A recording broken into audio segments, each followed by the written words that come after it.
Hello, and welcome to Stories for the Season with Motorcycle Pastor.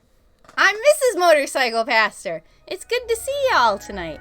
I'm going to read Twas the Night Before Christmas.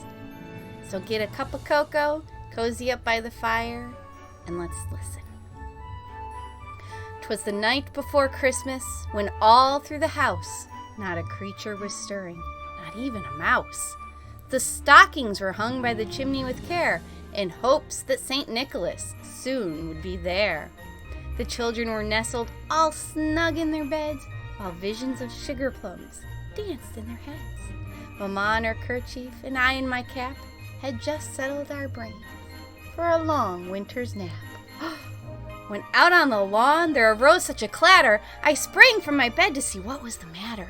Away to the window I flew like a flash, tore open the shutters, and threw up the sash. The moon on the breast of the new-fallen snow gave the luster of midday to objects below, when what to my wondering eyes should appear but a miniature sleigh and 8 tiny reindeer. With a little old driver so lively and quick, I knew in a moment it must be St. Nick. More rapid than eagles his coursers they came, and he whistled and shouted and called them by name. Now Dasher, now Dancer, now Prancer and Vixen, on Comet, on Cupid, on Donder and Blitzen, to the top of the porch, to the top of the wall, now dash away, dash away, dash away all. As dry leaves that before the wild hurricane fly, when they met with an obstacle mount to the sky, so up to the housetop the coursers they flew, with the sleigh full of toys, and St. Nicholas too. And then in a twinkling I heard on the roof the prancing and pawing of each little hoof. As I drew in my head and was turning around, down the chimney St. Nicholas came with a bound.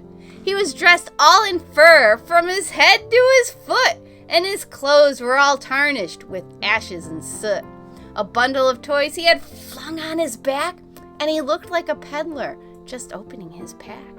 His eyes, how they twinkled, his dimples, how merry. His cheeks were like roses, his nose like a cherry, and his droll little mouth was drawn up like a bow, and I heard the beard of his chin was as white as the snow. The stump of a pipe he held tight in his teeth, and the smoke, it encircled his head like a wreath. He had a broad face and a little round belly that shook when he laughed like a bowl full of jelly. He was chubby and plump, a right jolly old elf, and I laughed when I saw him, in spite of myself. But a wink of his eye and a twist of his head soon gave me to know I had nothing to dread. He spoke not a word, but went straight to his work, and filled all the stockings, then turned with a jerk, and laying a finger aside of his nose, giving a nod, up the chimney he rose. He sprang to his sleigh, to his team gave a whistle, and away they all flew like the down of the thistle. But I heard him exclaim, ere he drove out of sight, "Happy Christmas to all, and to all a good night." Again, this was Stories for the Season. 'Twas the night before Christmas. I hope you enjoyed it, and have a great evening. Good night.